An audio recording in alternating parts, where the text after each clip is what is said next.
Ilara is a human captured and enslaved by the Thylaurians, a powerful alien race that believes only they can master the universe's secret energy called the stellar strike.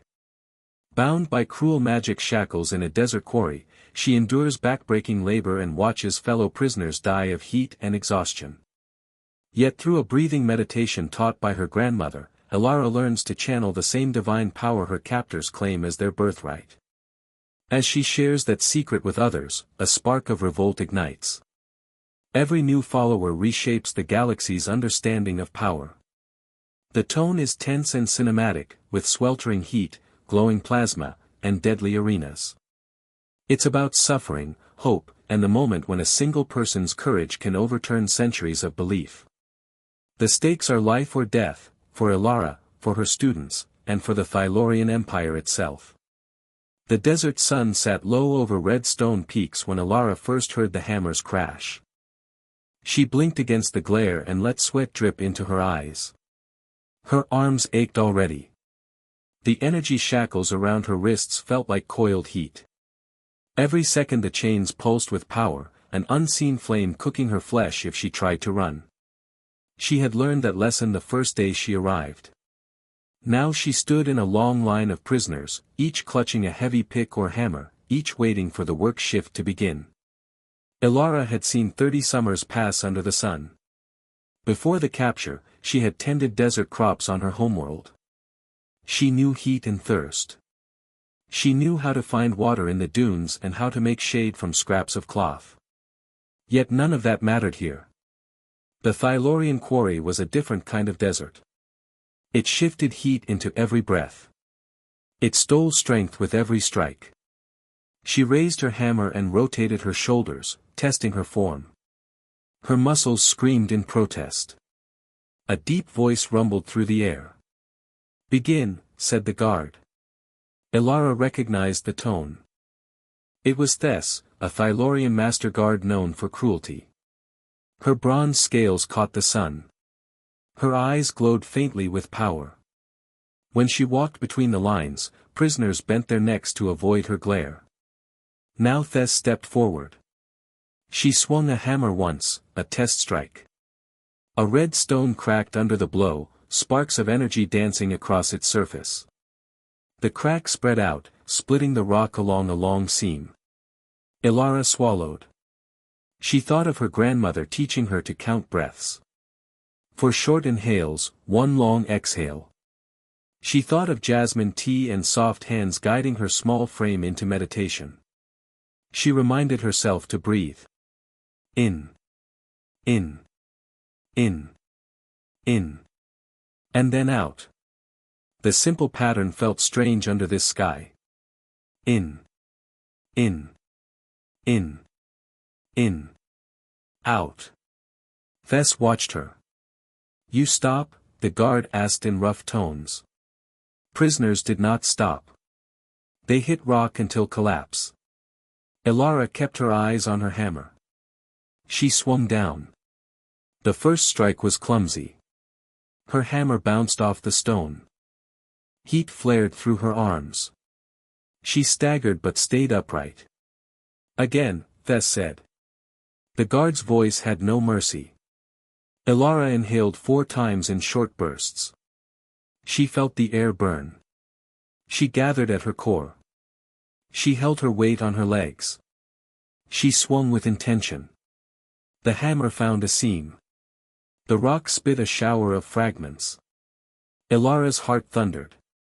She tasted blood from a bitten lip. Thes nodded once, as if surprised. The guard moved along the row, testing each prisoner. Some fell behind. Some guards tortured the weak. Ilara remembered her promise to survive. Breathe. Gather. Release. Over and over. Miners called it an endless ritual of pain. They counted cracks, not time. Cracks meant progress. Each crack meant one less seam to split. Each crack meant a chance to last until the sun dipped below the rim. She felt sweat soak her tunic. Her breath came in shallow bursts.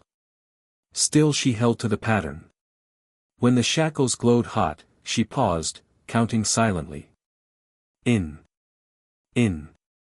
In. In. Out. She envisioned light flowing from her chest to her arms. She imagined the energy drawing heat away. She felt the slightest coolness at her fingertips. It was a trick of the mind, perhaps. Yet for a moment, her arms felt lighter. At midday, guards herded them to a shade canopy, a scrap of cloth strung between poles. The air under it felt barely cooler. They received water cups. One ration. Measured. Precise. Ilara drank slowly, feeling every drop slide past her lips. She offered her share to a shivering miner whose eyes rolled back. The guard watched without mercy but did not intervene. The thief might be punished. Better to share. After the break, the sun baked the ground again. Ilara returned to her seam. She swung with rhythm. In. In. In. In. Out. She missed a swing. She stumbled, barely keeping her balance. Heat shimmered the air. She saw shapes dance at the horizon. She heard a far alarm. Drums in her chest. She focused on the next crack. She lifted her hammer and struck true. Hours blurred. The line advanced, bit by bit. Ilara marked hours by the sun's path. She marked progress by the widening seams. Each carved trench meant stolen moments of life. She fell into a strange zone, the world narrowed to breathing in stone. Her mind quieted. She did not feel pain the way she had at first. The shackles still burned, but her arms felt like they were part of the hammer. The hammer felt like it was part of her. When evening came, the sun sank in a blaze of color. The rock cooled enough to touch.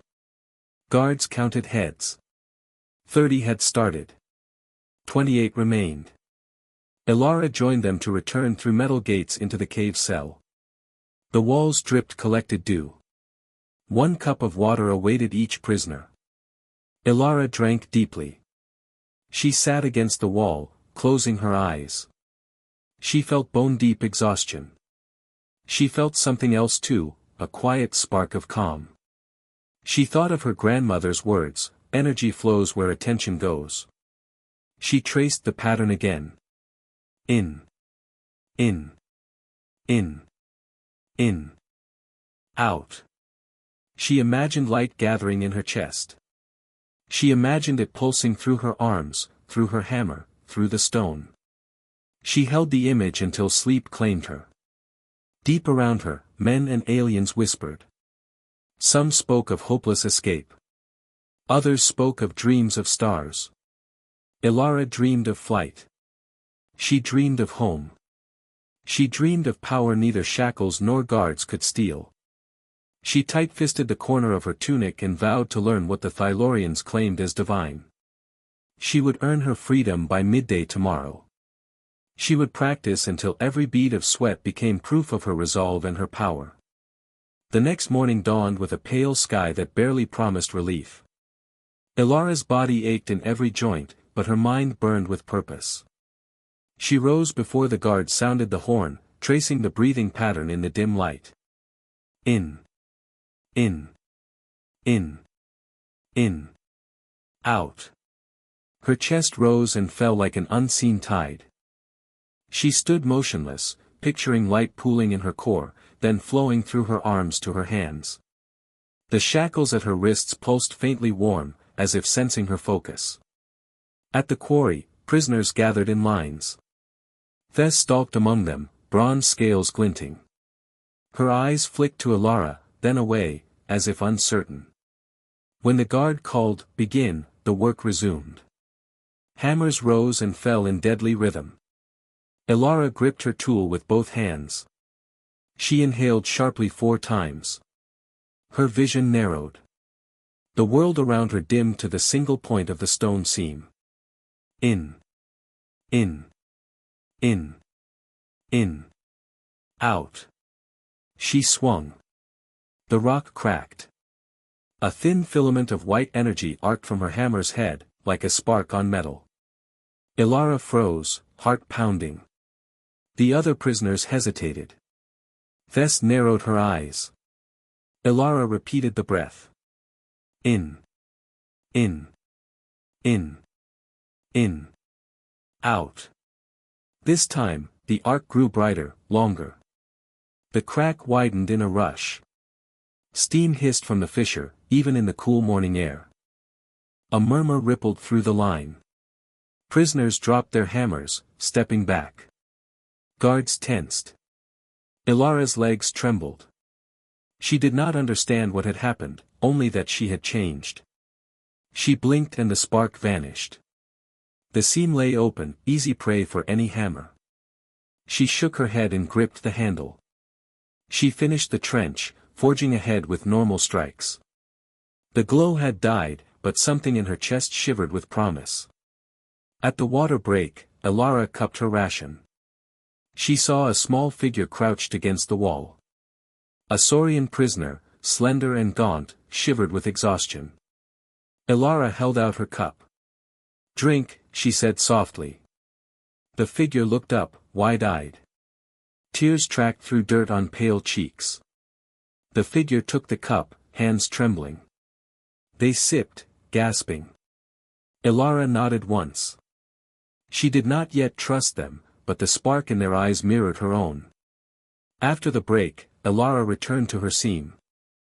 She breathed steadily, picturing the spark like a drop of light trapped in her chest. She struck 4 more times, then paused. She raised her palms, watching. Nothing glowed. She inhaled 4 short breaths, then exhaled long. She struck again.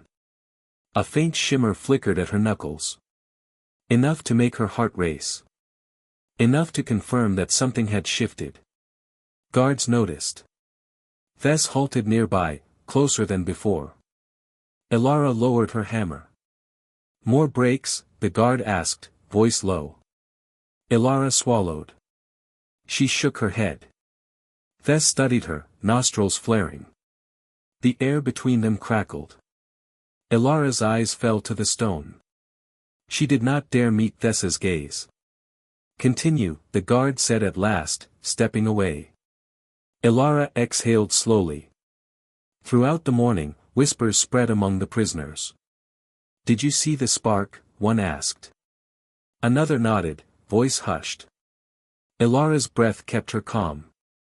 In. In. In. In. Out. She struck again. White light flickered. Rock cracked. She counted cracks like victories. Each one was proof, she could master what the Thylaurians called divine. By midday, the sun had crested the peaks, baking the quarry's floor. Guards herded them into the scrap canopy for shade and water.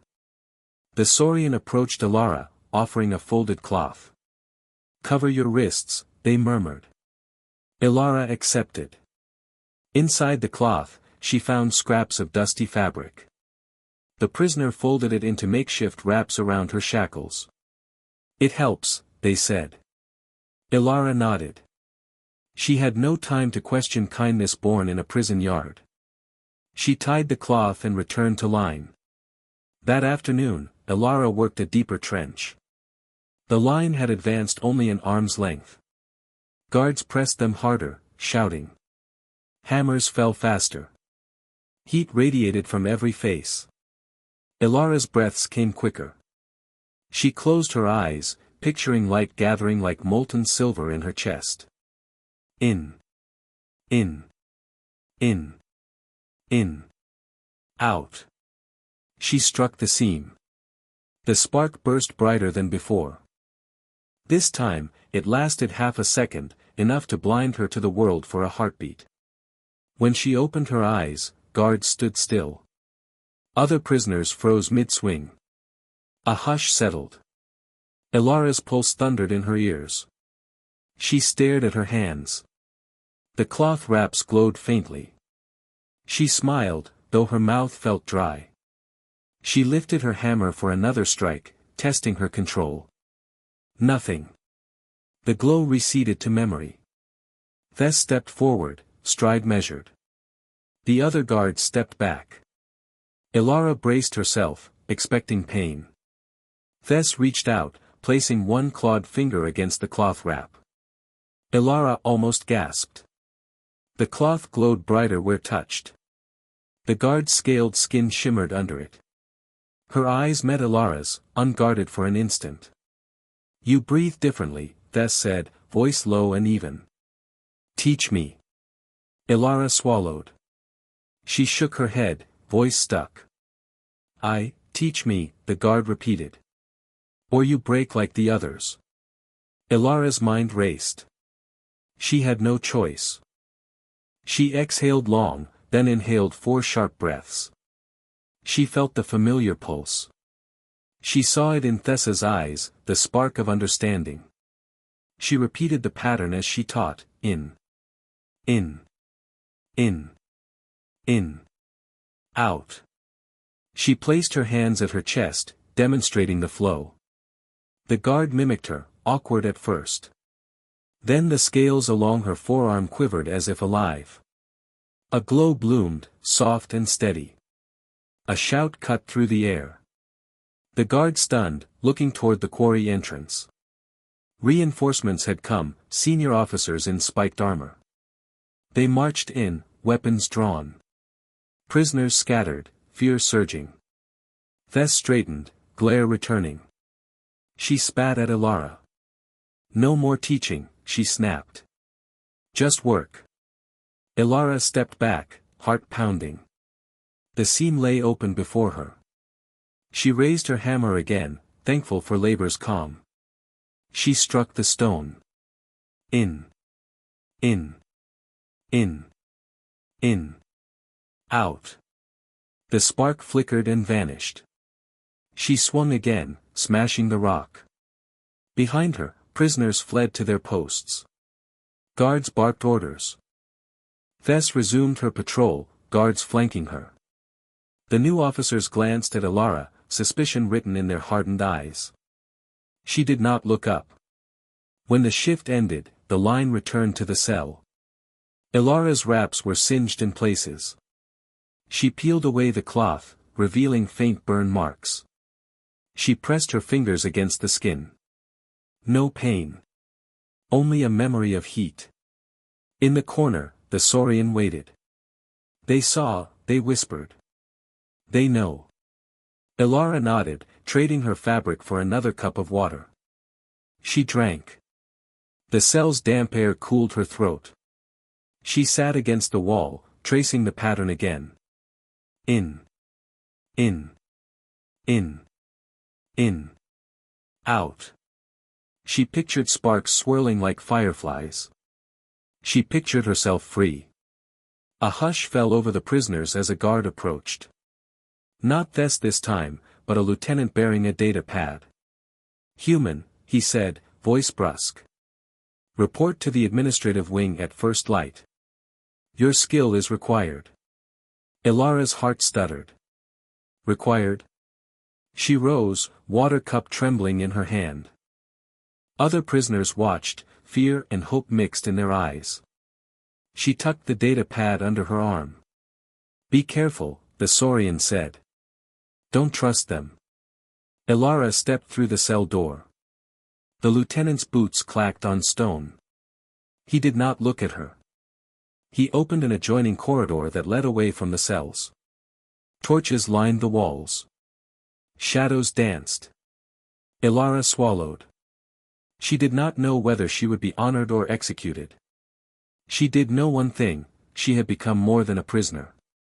The power was hers to wield. As the lieutenant led her down the corridor, Ilara breathed steadily. In. Out. She felt the spark in her chest, steady now, like a living thing. The path ahead was uncertain. The quarry walls faded behind her. The power she had learned might be her salvation, or the spark that ignites a war. Still, she walked forward, hammer and shackles left behind, a human bound for destiny. Ilara followed the lieutenant's lantern-lit corridor until an ornate door loomed ahead. The walls were polished obsidian, carved with alien script. The lieutenant nodded and stepped aside. Ilara's heart pounded. She entered a grand chamber filled with Thylorian officials in ceremonial robes. Their eyes shimmered like molten gold. She held the data pad tightly. A tall Thylorian counselor rose. He glided across the room on jointed legs. He spoke in a calm voice that echoed, "Human, you have demonstrated power beyond any witness in the quarry. You have channeled the stellar strike. This alone is unprecedented." He paused. "You will teach our scholars your technique." Ilara's breath caught. Teach? She imagined turning to show them the breathing, the flow. She pictured guards lining up as students. Fear and anger warred inside her. She had escaped death yesterday, now she might become a token of Thylorian pride. But her mind narrowed to one question: how to protect the prisoners. She straightened her shoulders. "I teach only what I know," she said. Breathing and focus. Her voice sounded steady. She met the counselor's gaze. Her grandmother's words came back, "Speak truth and breathe." The counselor inclined his head. He gestured to a ring of scholars seated around a raised dais. "Begin." Ilara stepped forward onto the dais. She felt every eye on her. The scholars wore hooded robes obscuring their faces. They recorded her every move. She raised her hands to chest height. She demonstrated 4 short inhales, in. She bowed her head. Out. Her tone was gentle. She repeated the cycle, breathe and guide. A hush deepened. The scholars mimicked. Strange sounds emerged as they struggled to match alien physiology to human breathing. Their chests heaved, limbs tensed. Ilara guided each, slow, steady. Feel the air. Let it flow. Minutes passed. The scholars grew more fluent. A dim shimmer flickered on their hands. They paused to focus. A single spark leapt between 2 fingers. Gasps rippled through the chamber. Ilara felt a surge of triumph, and dread. The counselor spoke again, "Well done. Next, demonstrate energy transfer through matter." He handed Ilara a small metal cube. Smooth and heavy. She placed it on the dais. She inhaled deeply, for short breaths and 1 long exhale. She pressed her palm to the cube. The metal glowed dull red. Heat rippled through it. Steam hissed from edges. The cube's surface shifted, as if alive. The scholars scribbled notes. A murmur ran through them. Ilara sensed their excitement, and fear. She pulled her hand away. The cube cooled.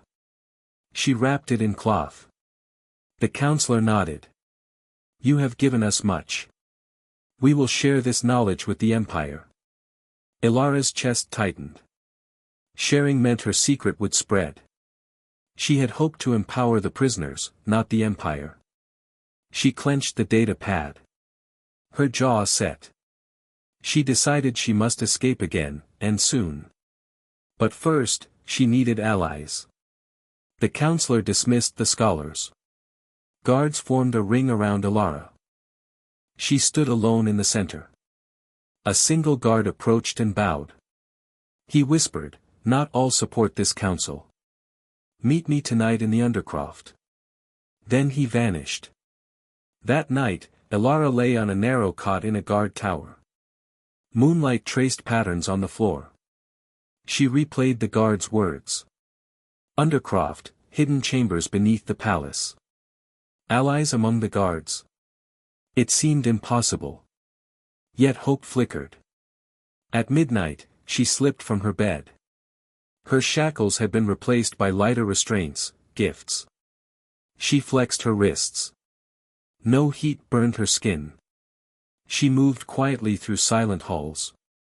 She found the Undercroft door behind a tapestry. Guarded by 2 sentries. She recognized the voice from earlier. He nodded and stepped aside. Inside, a dozen figures waited, some human, some alien. Faces anxious, determined. The guard led Elara to a stone bench. He introduced himself, Lieutenant Roca. I served under the Emperor until I saw injustice. We formed the Hidden Ring, to protect your kind. Others murmured agreement. Roca continued, your technique changed the balance. We have hidden tunnels from the prison to the palace. We will smuggle you and prisoners out when the moment comes. But first, we need a plan. His eyes met Elara's. Can you demonstrate more control? Elara nodded. She stood in the Undercroft's dim glow. She inhaled, for short breaths. She exhaled long, focusing on calm energy. She raised her palms. A gentle aura flared, radiating warmth. Her hair lifted in a slight breeze. The Hidden Ring members gasped. They looked at each other, resolve solidifying. Roca smiled. This night, the eclipse begins. The twin suns align at dawn. That is when the palace's scanning crystals are blind. We have until then. He unfurled a crude map. Secret tunnels led beneath the quarry walls to open desert. Elara traced the route with her finger. Each step felt real. Each tunnel a lifeline. She thought of the prisoners hacking stone each day, the gathering of hope. She thought of her grandmother's voice guiding her still. She closed her eyes, breathe, focus, flow. Over the next hours, Elara and the Hidden Ring worked with urgent purpose. They practiced silent signals, memorized tunnel turns, and prepared codes for safe passage. Elara taught select guards the breathing technique, not to wield power but to steady their nerves before the uprising. Each face glowed with faint light as they learned, and hope became tangible, like a living flame. Elara realized she was no longer alone, her secret had become a promise of freedom for hundreds more. When the eclipse reached totality, the sky darkened in a single moment. Armed with courage and celestial breath, they stepped into the tunnels in hushed rows, hearts pounding with fear and determination. Each step brought them closer to dawn, and to the birth of a new rebellion. They emerged as the galaxy's hopeful dawn. Elara led the Hidden Ring and freed prisoners into the shifting desert as pale dawn crested crimson dunes. The tunnel spat them onto open sands near the shattered quarry walls. Dozens of gaunt figures emerged, eyes blinking against grit and sunlight. Elara raised 2 fingers, signaling halt. She inhaled 4 short breaths, exhaled long, in, out. Energy pulsed at her core. She closed her eyes, felt the desert air flow through her. When she opened them, her pupils focused with new resolve. Lieutenant Roca pointed toward distant towers. Guards will flood the desert soon, he warned. We have minutes. He ushered the group into a narrow canyon, rocky walls rising like silent sentinels. Elara fell back to support a wounded Saurian. Each prisoner staggered but pressed on under urgent pace. Behind them, muffled alarm bells clanged from the distant prison. They scrambled through the canyon's winding passages, past a collapsed arch, beneath a hidden crevice, over a steep ledge. Sand swirled like living dust around their boots. Elara paused to touch alien glyphs carved deep in the rock, remnants of starfarers long gone. A spark of wonder flared within her before she pressed forward. At last the canyon mouth opened onto a dry riverbed. In the distance, palm groves marked an alliance outpost, refugee wagons and concealed medical tents. Relief washed over the group. Prisoners wept as they scrambled forward. But their hope flared too soon, rifle fire cracked behind them, bright bolts arcing across sand. Thylorian patrols had flanked the canyon exit. Fear froze them. Elara raised her hand, in. Out. A dome of shimmering heat rose around them, deflecting laser bolts into the air. Guards snarled, weapons sparking against the barrier, but the glow held. Move. Elara shouted. She stamped her foot and rippled the field.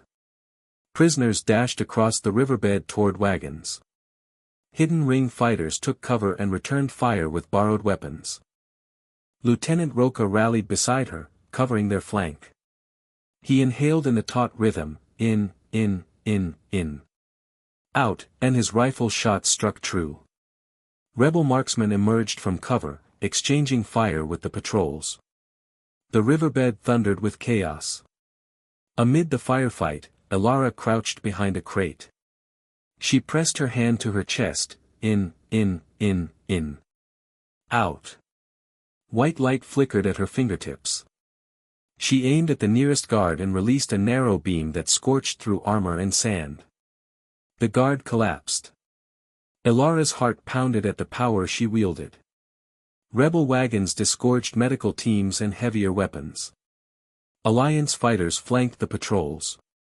Each prisoner who had split rocks now raised a rifle or charged with makeshift shields.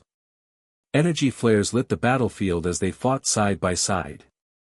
Elara moved through the fray, teaching soldiers to breathe, to steady, to channel focus and strength. The patrol commander roared orders as reinforcements poured from the canyon. Overwhelmed rebels fell back to defend the wagons. Elara's dome faltered under concentrated fire. She lunged forward, exhaling long to bolster the field. In, out. The dome flared, buying precious seconds for retreat. As midday sun dipped overhead, Thylorian aerial drones appeared, buzzing like metallic hornets. Dust kicked into the sky, obscuring vision. Rebel fighters retreated into groves and tents, forming defensive lines. Elara raced among them, healing wounds with whispered breath techniques, steadying panicked hearts with her calm presence. Each inhale gathered energy, each exhale released courage. Suddenly, a thunderous rumble shook the ground.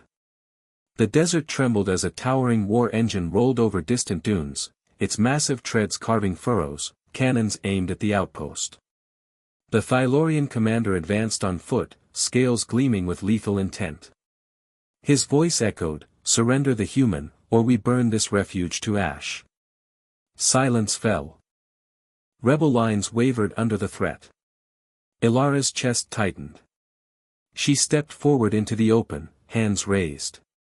In, out. A pillar of white light erupted from her, ascending toward the war engine's underbelly.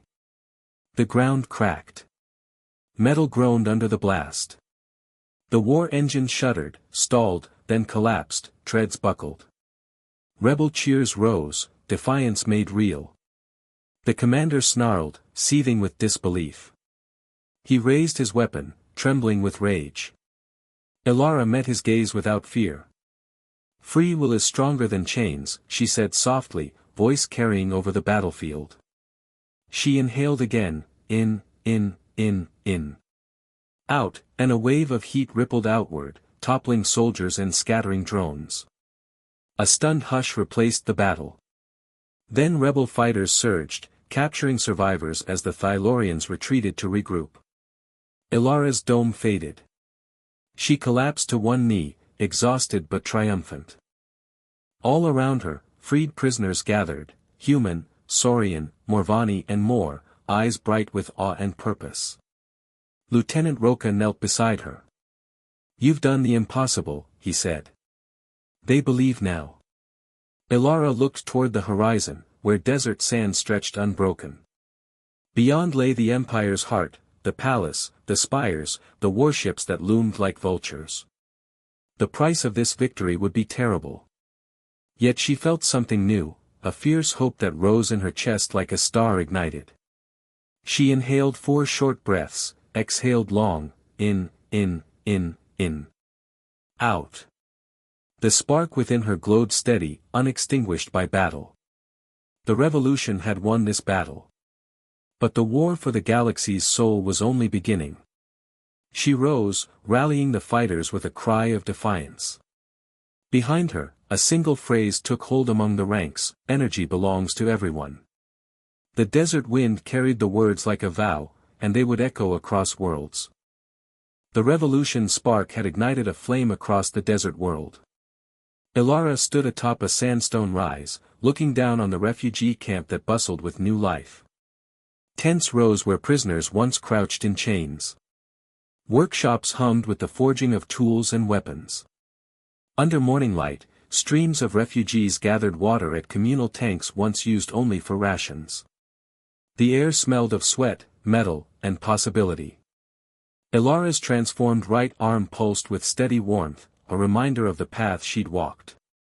She inhaled 4 short breaths and exhaled long, in, out. Around her, hidden ring members and refugee leaders paused to match her rhythm. Each breath grounded them, a shared heartbeat for the new order. Lieutenant Roca approached, carrying a data pad. "Messages have come from other camps," he said. "The revolt spreads to 2 more quarries. Freedom networks form on 3 more worlds." He tapped the pad. "They call you Aurora. Your strike in the arena became legend. It inspires hope." Ilara closed her eyes, letting the title settle. Aurora, dawn. She felt its weight and promise. "We must keep teaching," she said. "Not just those who can fight, but every soul who yearns to breathe in freedom." She held the pad aloft. "Send word to Earth. Let them know we stand, and that humans carry the spark of change." Roca nodded. "Engineers already rebuilt the comm arrays. But cloaking fields prevent direct transmission. We need a relay." Ilara studied the map behind him. Beyond the oasis lay ruins of an ancient observatory. If they raised the antenna above the dunes, they could transmit past interference. She strode toward the camp's edge, people parting to let her pass. Those she once taught to breathe now lined the path, hands glowing as they practiced. She passed a group of Saurian children, sparks dancing like fireflies on their scales. She smiled. At the observatory, a team of Morvani technicians unreeled cables toward a skeletal tower. Ilara climbed the rusted steps to the platform. Below, refugees worked under the sun, their every action a testament to shared freedom. She placed her hand on the heavy antenna. It was cold metal, scarred by time. She breathed, in, out. The hum of energy crackled as the framework glowed faintly. The technicians watched in awe. Roca joined her. "Ready?" he asked. Ilara nodded. She activated the console. A pulse of silver light shot upward into the sky, seeking satellite relays beyond the world's interference well. Data streamed, coordinates, rallying calls, the story of the revolution. She watched the readouts flicker. The message would reach Earth in hours, days at most. Allies would come. Meanwhile, on the palace world, the Thylorian emperor fumed. Reports flooded in, quarries abandoned, skirmishes raging, rebels using Aurora's technique to topple heavy artillery installations. He paced before his war council. Bronze-armored officers quaked in his presence. "Find her," he thundered. "Capture or kill Aurora. Reclaim our divinity." His voice rolled like thunder across the spired chamber. On the world's edge, a small freighter touched down at the refugee camp. The hatch opened to reveal a human envoy in a white suit and insignia of Earth's council. Ilara descended the steps, her arm glowing faintly. The envoy's eyes widened. "Aurora," she whispered. Ilara nodded, offering her hand. The envoy took it, smiling. "Earth stands with you. Fleet ships arrive in 10 days. We'll carry your revolution to every corner of the galaxy." Cheers erupted. Ilara raised her arm, palm open. A wave of heat banished the morning chill. Refugees shouted their defiance against tyranny. She breathed steady, in, out. A field of energy pulsed in waves outward, from the camp's tents to the desert beyond. The ground trembled. She felt the universe responding. Later, beneath twin moons, Elara sat with Roca and refugee leaders. The human envoy presented star maps dotted with fleets and safe routes. "This is only the beginning," the envoy said. "With Aurora leading, we can liberate dozens of worlds." Elara traced a finger along a route to the next quarry. "Then we go there," she said. "And there." Her voice was calm but fierce. Afterwards, Aurora visited each liberated camp to teach her method. New teachers arose everywhere. Rebellion grew as more beings discovered the power within their own breath. Hope spread to distant systems and hearts anew. Over the following weeks, Aurora oversaw training camps across the liberated territories. Former quarry prisoners organized into regiments and circles, learning the breathing pattern alongside battle drills. Artists painted murals of glowing hands and rising suns, symbols of the shared revolution. Elara and Roca traveled world to world, meeting refugees who once believed themselves defeated. Each time they practiced the rhythm, for brief inhales and one long exhale, they felt strength flow through deserts, forests, and cities. The alliance formed councils so everyone had true say. The galaxy, united by shared breath, ultimately moved toward a future where divinity belonged to all. On the eve of the 10th day, Earth's fleet arrived in orbit. Starships formed a ring of light around the desert world. Refugees gathered on the dunes to watch. Elara raised her glowing arm toward the sky. Beams of energy linked her hand to each vessel, a bridge between worlds. She inhaled, in. Out. The light spread like sunrise, weaving through space to every starship.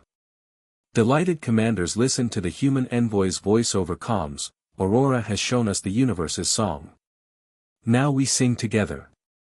Fleet cannons fired celebratory salvos into space. The stars seemed to pulse in time with the breathing pattern. Elara closed her eyes, feeling warmth on all sides. She thought of her grandmother's apartment, of jasmine tea and whispered guidance. She remembered the pain and loss. She remembered the quarry's heat and the arena's blood. Now, under twin moons and amidst allies, she felt unity. Energy belonged to everyone. Power was the song of life, born in every heart. She smiled.